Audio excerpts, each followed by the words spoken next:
I have the pleasure of talking to Dr. Holly Andersen, a cardiologist based in New York City. Thank you very much. So happy to be here. So women get a lot of conflicting information about their heart health, what they're supposed to do, how apt they are to have some kind of a heart condition.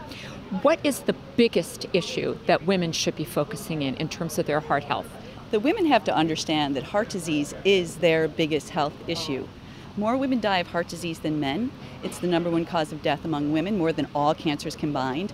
And young adults, young women are dying from heart disease more than they have in the past. So this is their priority health concern. And it's one of the great things about being a cardiologist is there's so much you can do to prevent heart disease. Such as? Physical activity is the fountain of youth, and just going from nothing to something can reduce premature death rates by 50% or more in both men and women. Just doing 20 minutes of even walking briskly on most days.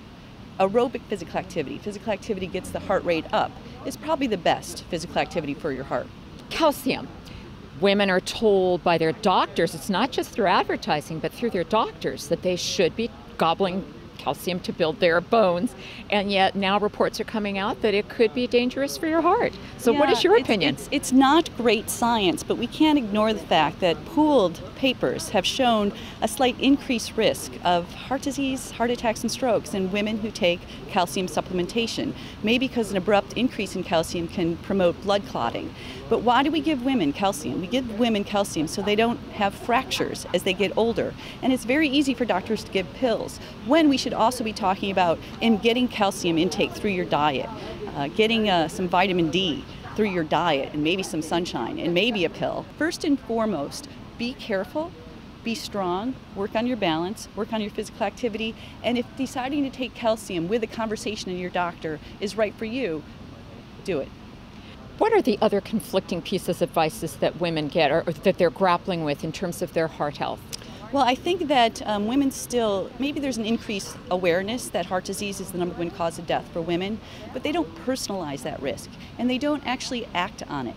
There is the last American Heart Association survey found that 55% of women who thought they were having a heart attack would call 911. That means 45% of women who believe they're having a heart attack wouldn't call 911. Why? I don't know, too busy, have to go pick up your daughter from school. You know, we tend to put everybody else's health first.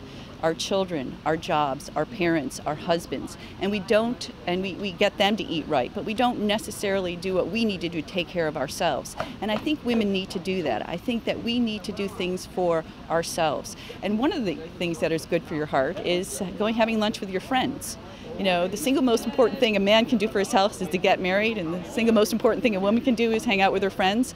Social isolation is detrimental to your heart. We learned that today. You know, being lonely it leads to premature death.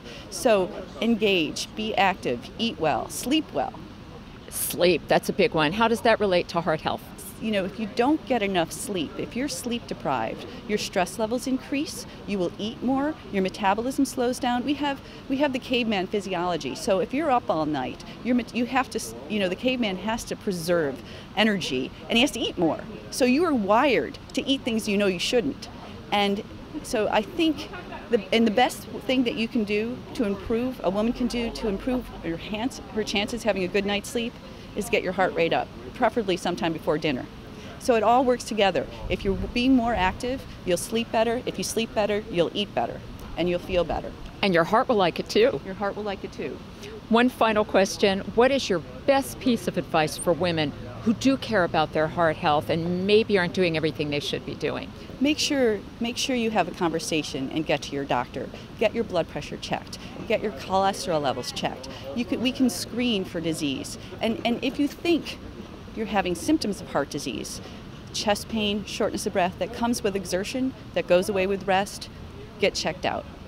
Excellent advice. Thank you so much. I appreciate you taking the time. My pleasure.